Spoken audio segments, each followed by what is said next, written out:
Les étudiants de l'Institut des mines et géologie de Bokeh sont mobilisés dans l'amphithéâtre pour écouter les émissaires du Conseil national de la transition venus pour la vulgarisation de l'avant-projet de la nouvelle constitution. Ici, ils sont largement informés sur les innovations proposées comme la loi qui garantit la gratuité de l'enseignement, mais surtout la création des conditions d'accès des étudiants aux diplômes et aux stages professionnels. La considération de l'éducation qui est ici un sujet primordial dans cette constitution nous donne ici vraiment de l'épanouissement et nous encourageons ici le CNT à continuer dans cette allure. L'équipe du CNT a rencontré aussi les associations des jeunes, les syndicats, les forces de défense et de sécurité et les religieux de Bokeh. À travers une projection vidéo, les émissaires ont expliqué en français et dans les langues du terroir le processus d'élaboration de cet avant-projet de la nouvelle constitution. L'article qui parle des situations des religieux, les doter d'un statut dans l'exercice de leurs fonctions en République de Guinée nous convient. Quand quelqu'un n'a pas quelque chose qui garantit sa survie, sa nourriture, pour couvrir certains besoins de lui-même et de sa famille, vraiment il ne peut pas honnêtement accomplir sa mission honnêtement. C'est la toute première fois en Guinée que la Constitution prévoit prendre et prête les religieux. C'est une bonne nouvelle. Ils ont déjà mis sur papier. Ils sont en train de montrer cette nouvelle Constitution à toute la population guinéenne. Nous demandons que ce qui est déjà mis sur papier soit appliqué à la lettre.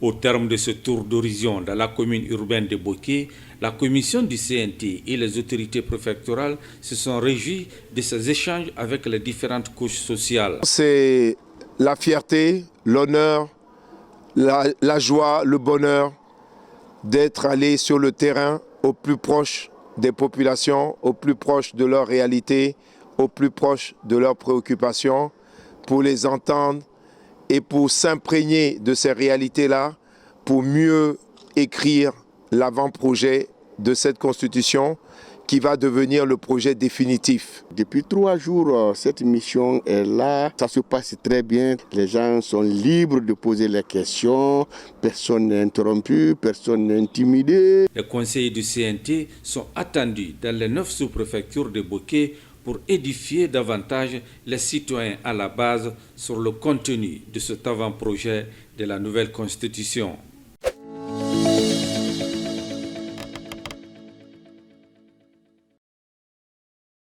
C'est un événement historique qui se dessine autour de l'avant-projet de la nouvelle constitution. Dans les différentes circonscriptions du pays, les conseillers nationaux présentent le contenu de la mouture, un exercice pour démontrer l'inclusivité et la transparence qui ont caractérisé la loi fondamentale durant tout le processus d'élaboration. J'avoue que j'accompagne toutes ces bonnes idées qu'on vient de nous annoncer. C'est tellement innovant. Alors s'il y a une application correcte par rapport à ça, j'espère qu'on créera la nation guinéenne. Ici à la Maison des Jeunes de Pita, à travers la projection de cette vidéo, les participants ont su mesurer la détermination du CNT à prendre en compte les aspirations des Guinéens. C'est un projet de loi. Donc il faut que tout le monde soit dans cette constitution. Il faut que tout le monde contribue. C'est une question de la nation. Dans ce document de 205 articles, plusieurs innovations sont inscrites pour répondre aux nombreuses interrogations et préoccupations du peuple de Guinée. Vous nous avez mandaté à quelque chose et nous avons pu réaliser ces travaux. Et là, nous sommes là pour vous montrer cela. On va regarder ensemble et on va discuter ensemble et faire des critiques, bien sûr, constructives.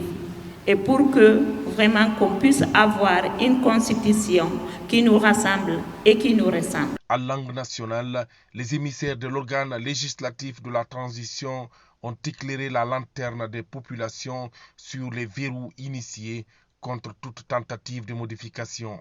Quand vous regardez les feedbacks que nous avons reçus, les questions, cela démontre davantage que la population est intéressée sur cette mission de vulgarisation.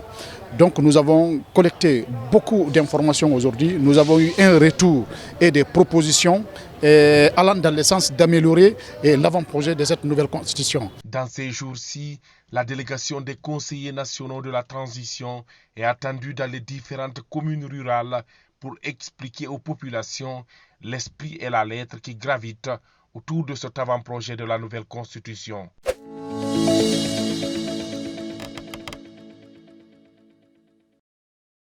Située à environ 1000 km de Conakry, la capitale, la préfecture de Yomou est en mouvement depuis quelques jours. C'est la cadence de la vulgarisation de l'avant-projet de la nouvelle constitution qui se poursuit auprès des populations, où qu'elles soient.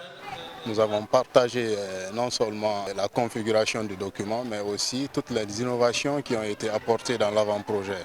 Et nous avons vérifié avec ces populations si effectivement tout ce qu'ils nous ont remonté en termes de préoccupations et d'avis ont été pris en compte.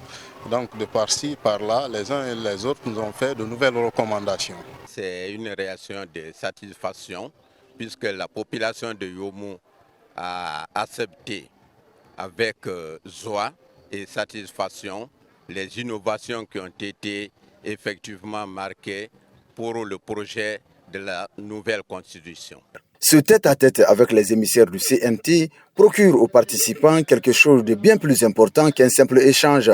C'est l'occasion de se rassurer quant à la prise en compte des préoccupations exprimées lors des consultations nationales avant l'élaboration de l'avant-projet de la nouvelle constitution. C'est l'occasion et le moment pour moi de remercier le président du CNT, Dr Dansa Kourouma, et l'ensemble des conseillers pour le travail gigantesque qu'ils sont en train d'abattre pour le bien-être de la population guinéenne. Il nous avait dit que cette constitution doit nous ressembler et nous rassembler, et c'est ce qu'on a vu, parce qu'on a compris que nos préoccupations ont été prises en compte lors de l'élaboration de cette constitution.